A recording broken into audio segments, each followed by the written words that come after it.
Welcome to FaithBridge Sermons Podcast. Today's sermon features Bible teacher Steve Carter, and it was recorded on Sunday, December 19th.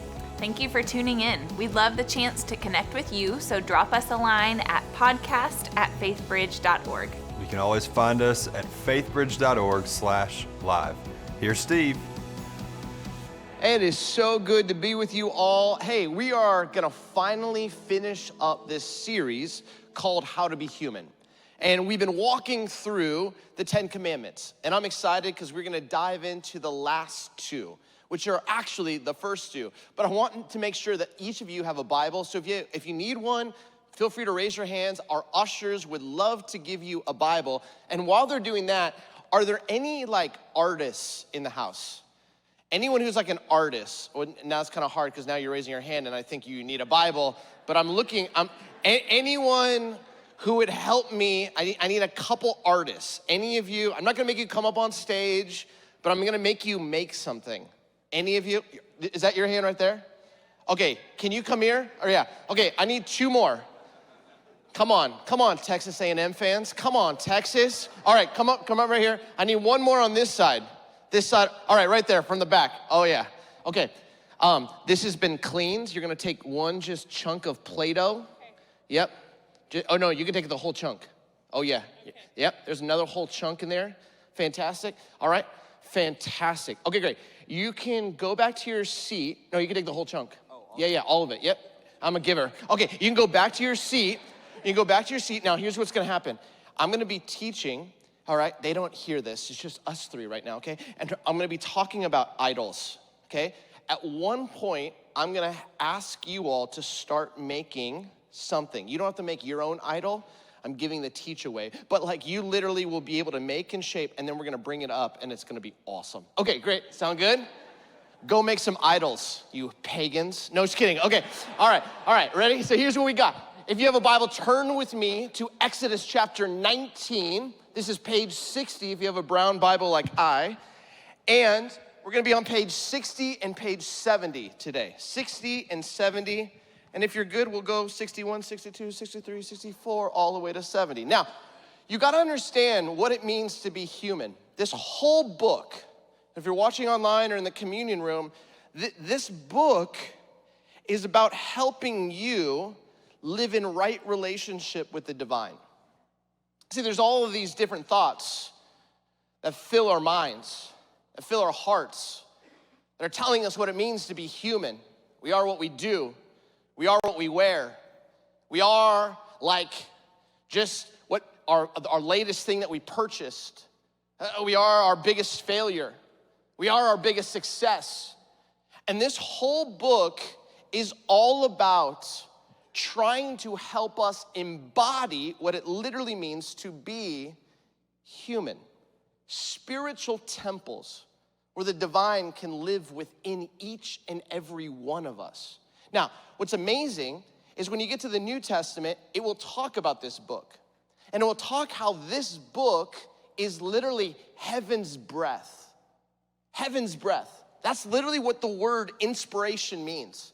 So when you open up this book, and I know if you're like me, that there are seasons where this book can collect dust on a shelf, but this book is like the breath of oxygen that our souls need. It is literally gonna fill us, remind us, correct us, teach us, and help us truly be human. But some of us are just going so fast. Some of us have so much going on that we somehow miss how God wants to speak to us. And Moses was going through this. See, Moses, and I wanna start with this because sometimes we forget how the 10 Commandments even came to be. The Hebrew people were enslaved for 430 years. And God rescues these people, leads them out into the desert, takes them to this place called Mount Sinai, and the whole nation is at the base of Mount Sinai, and Moses goes to the top of Mount Sinai, and then he comes back down to share instructions, then he goes back up. And what's amazing is heaven descends to the top of Mount Sinai, and Moses goes up to the top of Mount Sinai, and heaven and earth are one. And there's this conversation that is happening between God and Moses. And there's this amazing thing, and the entire nation is just watching this, wondering, what is going on? Look what it says in verse 19, chapter 19, says this: as the sound of the trumpet grew louder and louder, Moses spoke, and the voice of God answered him. That's awesome. Like Moses speaks, and God answers him. Now, if you have a Bible, you will see that after the word him, there's a little letter, a footnote. If you go down to the footnote, it's actually truer to how it's actually written in Hebrew. And the actual translation says this: Moses spoke, and God answered him with thunder. All you AC/DC fans are fired up now. You're like, man, Moses speaks, and it's like, thunder, you know, like, what is this saying, right? It's like Moses is speaking, and then like all of a sudden the loudness of thunder hits. That's not actually what the rabbis have interpreted this passage to say. It's literally saying that Moses speaks, and there was like this thunder that was stirring within. God actually speaks to Moses from within. The rabbis for thousands of years have actually understood this passage to mean that Moses spoke and he could translate the thunder. And what's amazing is in Exodus chapter 19, what you see is Moses translated the thunder into 10 words. So we call them 10 commandments. Sometimes we think commandments, they're laws, but in Hebrew, it's the word mitzvot. It literally means sacred deeds. And if you think about two massive stone tablets, it wasn't like he could write all of chapter 20 from the book of Exodus down on these stone tablets. It was literally 10 words, 5 words on one, 5 words on the next, and literally these words would be what they taught as the sacred deeds to walk in step and in tune with the one true God, Yahweh. Now, to take it even farther, this wasn't just, hey, here, do this, be this, live like this. This was even so much more. See, the Hebrew nation, they were former slaves. The Hebrew nation were people who were kind of looked down on, and God rescues them. Because God was looking for a people. A group of people who would literally handle the glory. A group of people who would literally actually want to walk in step and in tune with God. What God was looking for was a bride. And so when you read the book of Exodus, you begin to actually see wedding language. The way a Hebrew man would begin to pursue a Hebrew woman. You see that in Exodus. And then when you actually begin to read Exodus chapter 20, you know what they are?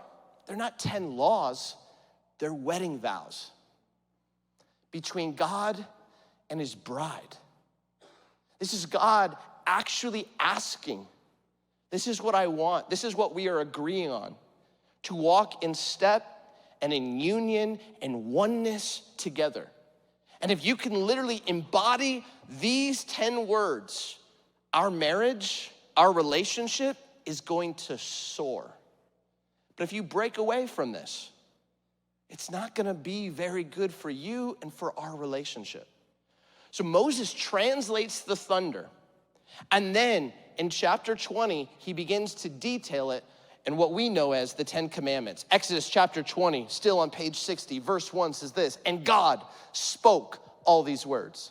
Verse 2, I am the Lord your God, who brought you out of Egypt, out of the land of slavery. Right there, it begins with grace. Like, I rescued you.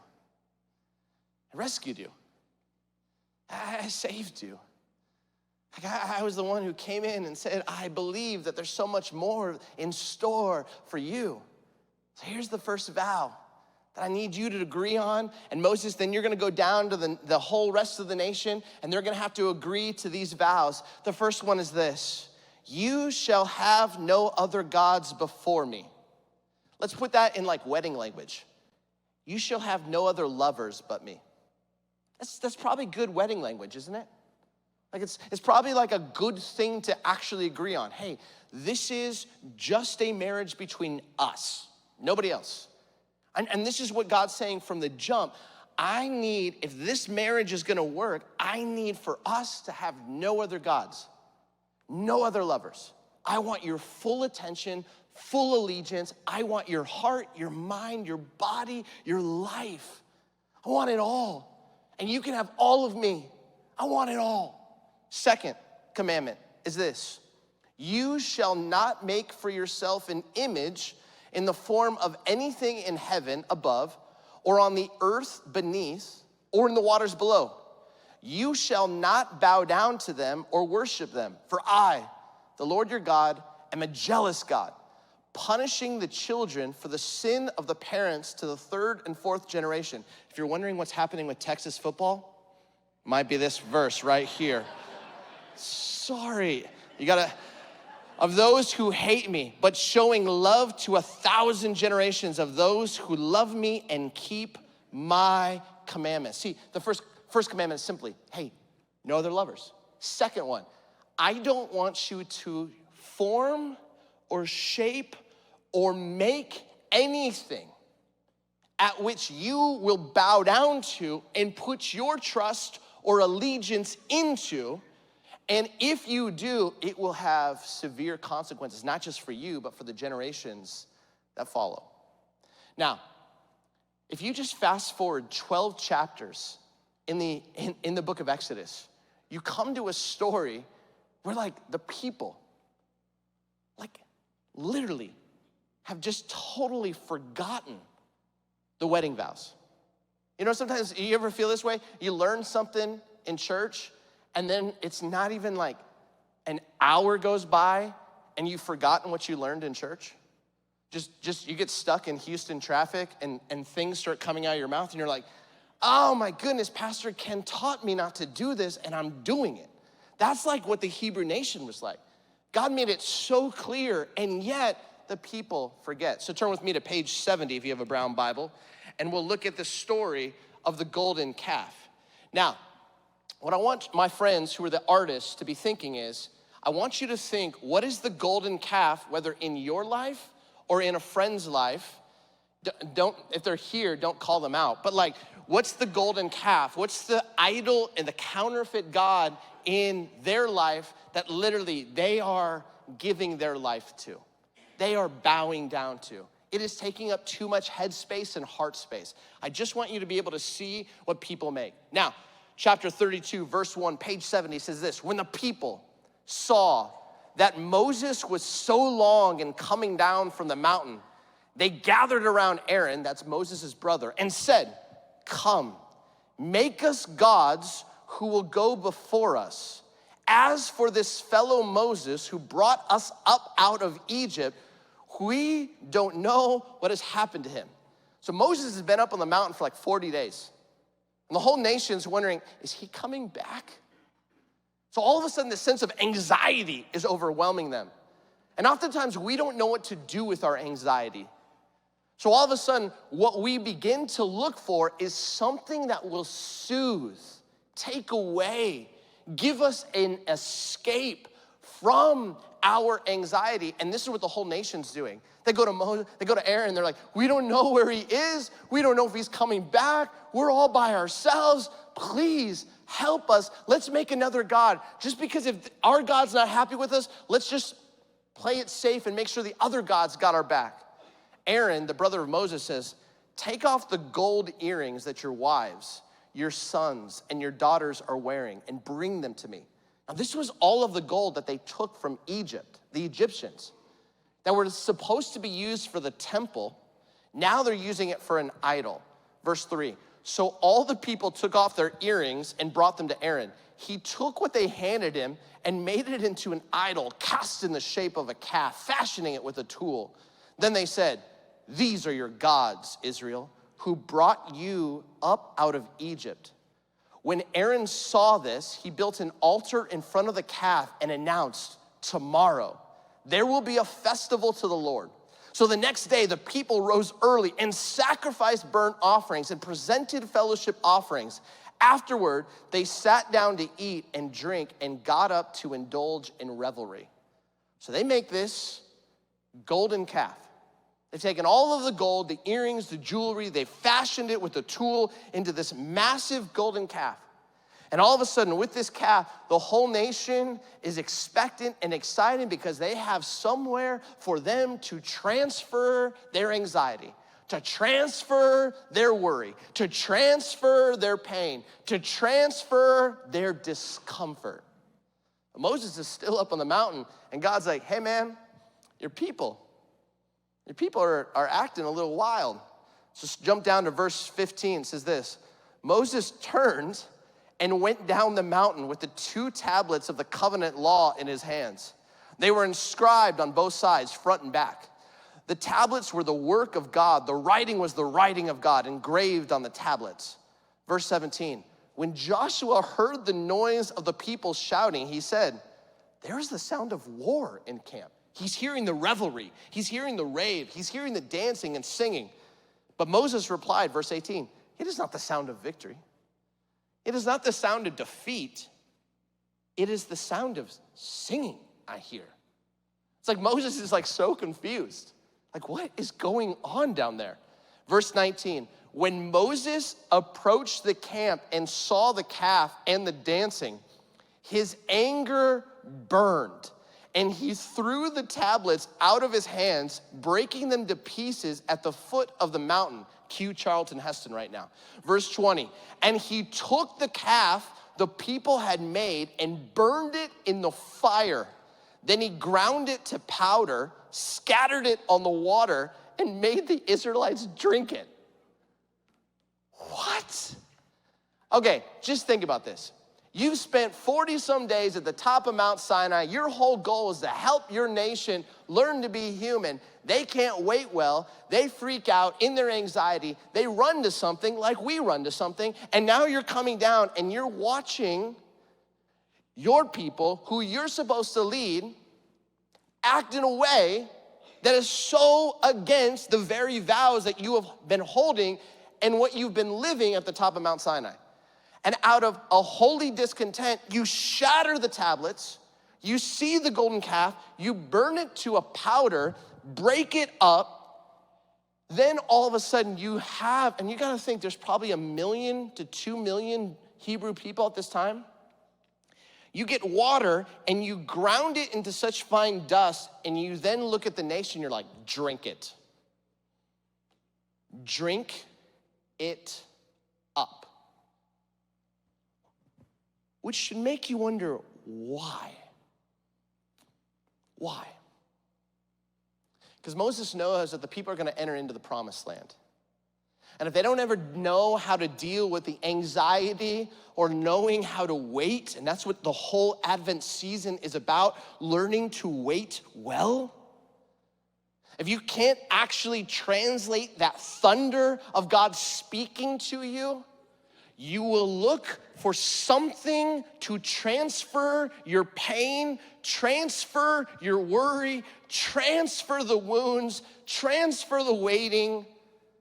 Because for many of us, we hate the wait. For many of us, we just detest the wait. For many of us, we don't know how to wait well. And so we run to something else, into the arms of some other person, hustling and work, buying, chasing, striving, ingesting, all to escape the feelings that we have. Now for my artists, can you mind coming up with your art if you've got it? If you've got it. If you don't, you can come forward. Oh my goodness. What did you make? You made an actual golden calf. You're a Texas fan. You are a Texas fan. That is amazing. Wait, I just took your journal. Let me take this. That is amazing. I'm gonna put that guy over here. That's fantastic. Okay, what did you make? Computers, TV. Oh my goodness, that is fantastic. Yes. Oh, what did you make? Oh, this is fantastic. That is an amazing cell phone. I can totally use that. Okay, well done. This is really, really great. This is amazing. Okay. Thank you. Leftovers, thank you. It's fantastic. Okay, I love this. This is so amazing because what we have here is, any of you relate to this? Cell phone. At some moment, you don't know what to do in the silence and the solitude and the waiting, and so what do you grab? Cell phone. It doesn't feel like a golden calf, but sometimes do we go to this as a way, because literally the iPhone's the end of I don't know, and we literally can just start to Google or get lost on social media and just find ourselves just scrolling and texting and typing instead of actually being honest and human with what we're doing. So easy for this thing to become an idol. Or maybe for you, you can really, really relate to this television. I mean, let's just talk about Netflix. Any of you, when Apple was like, we're not gonna actually release the entire season of Ted Lasso in one day, or like WandaVision, Disney Plus was like, nope, you're gonna have to wait a week, and you're like, what? I do not wait. I stream whenever I wanna stream, right? Because oftentimes, like, we're used to binge watching. This is like the language we use. We actually have television and computers, technology that we can just literally go, and it's like our whole brain can shut down. And I'm not saying technology's bad. I'm not saying phones are bad. But what ends up being troubling is when we don't know how to wait well, and we go and we transfer whatever sadness or disappointment or pain onto this thing. And this is what's so powerful. Because when you get to Psalm 106, verse 20, and you look at our friend from Austin, I'm just kidding, I'm sorry. You got a great quarterback from Ohio State. He's gonna be awesome. But I want you to know this. Look what it says, look what it says. He's got a great mullet too, it's fantastic. Quinn Ewers. All right, look at this verse. They exchange their glory for the image of a grass-eating ox. This is like the psalmist writing. And literally, they have exchanged their glory. Now, the word glory in Hebrew is the word kavod. Let me hear you say kavod. It literally means this, their weightiness. Like what it means to be human, it means to take up space. What it means to be human is that you are like, have this image of God within you. You have this sense that you can actually translate the thunder of the divine. And what often many of us do in the midst of reality, in the midst of struggle, in the midst of pain, we look for something that we exchange and trade our weightiness for the image of a grass-eating ox. And what the psalmist is trying to say is simply this. This ox can't even sustain itself. It eats grass. Like it can't like survive on its own. It can't hold you. It can't hold your heart. It can't hold your future. And food can't do that. Technology can't do that. Your job can't do that. No relationship can actually do that and save you into the future. The only thing that can do that is God. And until you really wrestle with what are the places in my life, whether a phone, a TV, money, job, work, sex, whatever it is that you are chasing to transfer your human disappointment, unmet expectation, sadness, you will just be someone who just goes through life breaking the first and second commandments and wondering, why isn't life working? And I wonder maybe today if God's just gonna come after every one of us. And I love what Monty Williams, the coach of the Phoenix Suns, my last sports reference of the day, but is this. He says, my job as a coach isn't to call people out, it's to call people in and call people up. I think that's really pastoral. Because I think for every one of us, we have to really, really be honest. Are there any counterfeit gods in my life? Are there any idols in my home that I've literally been okay with? I mean, you look at the story of Gideon.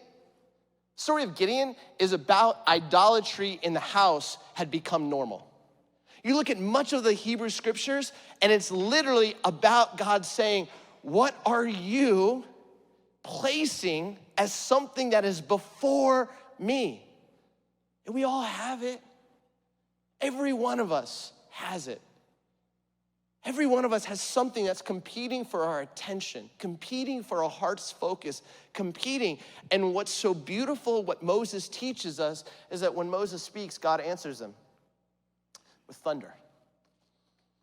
And the beautiful piece of the human experience is learning how to translate that thunder.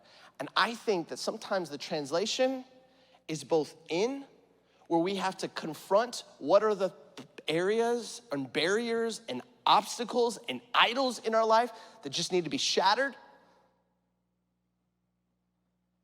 And what is the places that God's calling us into?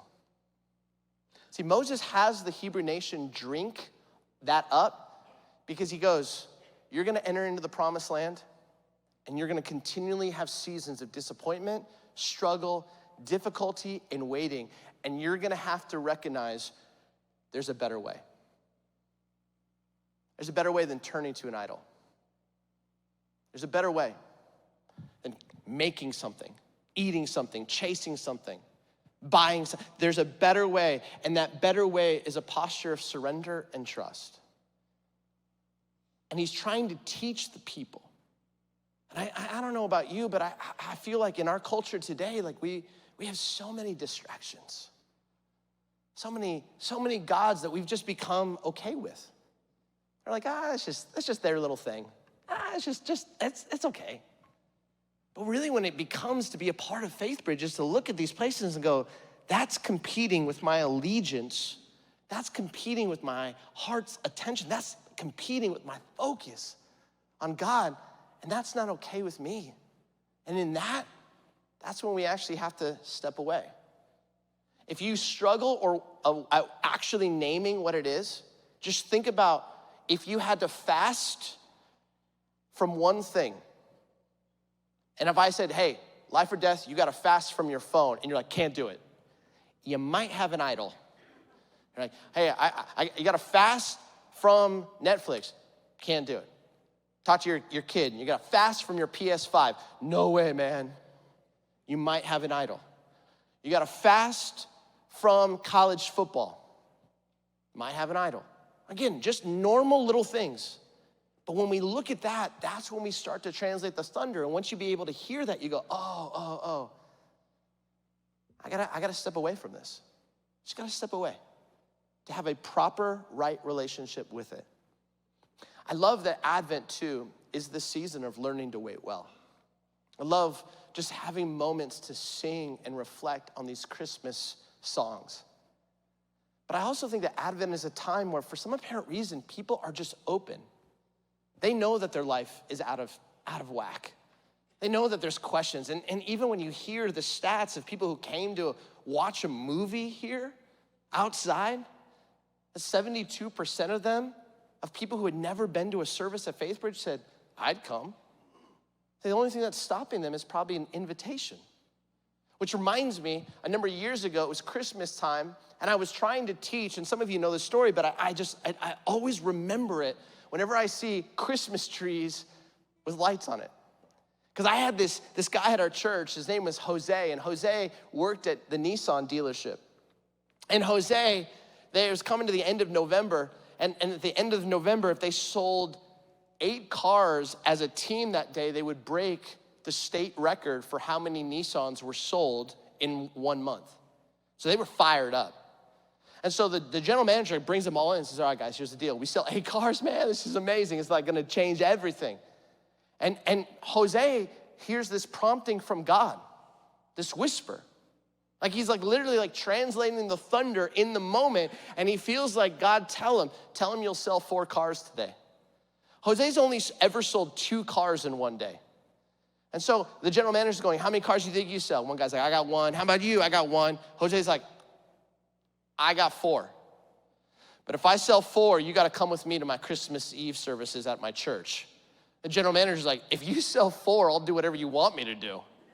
So Jose goes, he gets on the horn. By noon, he sold 2 cars. And then he goes in like a 5-hour drought. And then literally, like 5 o'clock, someone comes in, he sells another car. They are tied with the record now. They need 1 more car. And 7 minutes before closing time, all of a sudden a guy starts to walk in the parking lot. And literally another salesperson jumps on him, because that's how it works at car dealerships. And Jose's like, but this guy goes, hey, is there a guy named Jose here? And Jose's like, that's me. And the guy walks up and goes, hey man, you sold a car to a buddy of mine. I've had a Sentra for 17 years. It broke, I need a new one. I just don't want it to be the color purple. Jose's like, I got one. He ends up selling the car. And he breaks the record. He texts his boss, we broke the record. I sold 4. We got 9 Christmas Eve services. Which one are you coming to? Crickets. General manager ghosts him. So then all of a sudden he comes back in. He sits down at the desk the next day at his general manager's office. He sits down at the desk. The general manager goes, hey, I'm not going to your church service. Pulls out a checkbook and he goes, I'll write you a check. How much you want your bonus to be? So now he's got conviction or straight cash. It's a difficult choice right here. And so Jose goes, I want the money, but what I want more is for you to hold your end of the deal. General manager slams his fist down on the desk and goes, I'm not going to your stupid church. Walks out of his own office. And this is where Jose's genius. He's like, I'm gonna wait him out. He stays at his general manager's office, just sitting there. 17 minutes later, general manager walks in and goes, all right, man, you're right. We had a deal. But here's my deal back to you.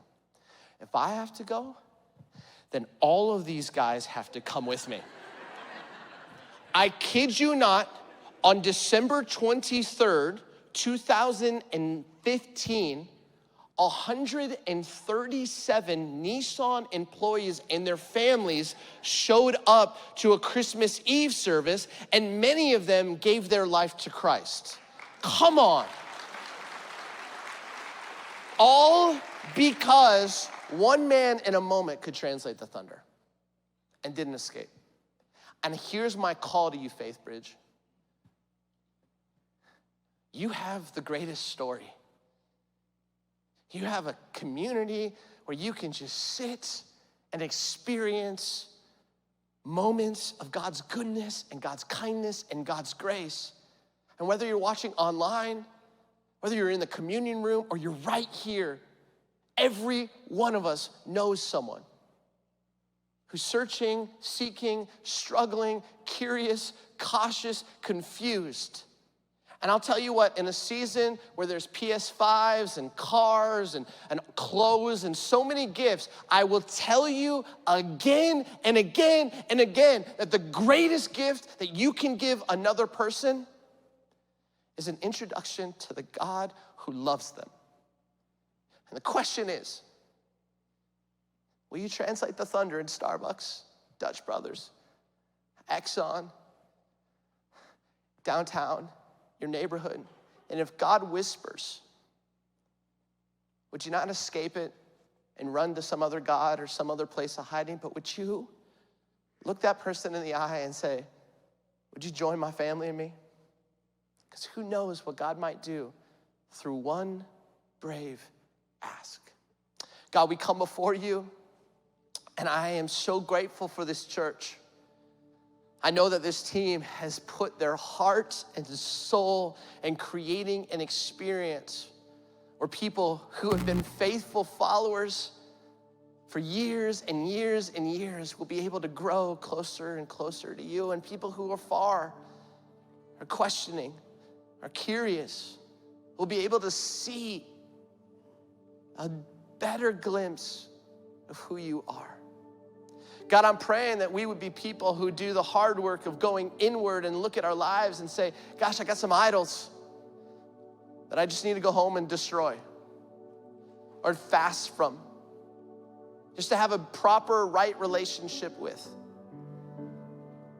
Help me translate that thunder in my own life. But God, I'm also calling this church who are brave. It's in their name, Faith Bridge, creating bridges of faith that people can cross over and experience your grace and your love. I'm praying that you would speak and stir so powerfully that we would translate that thunder, whether with a name, a family, coworker, and friend. That we would risk it all for what matters most to you, because this has always, ever, only been about people. Don't let us get caught up in the craziness of the season. Let us get caught up in what the season is about. Helping people be introduced to you, your Son, and your Spirit. God, don't make us just a people who know facts about you. Make us a faithful people. I pray that all of us as faithful faith bridgers will go carry the story, translating your thunder to a world that desperately, desperately needs it. And all God's people say,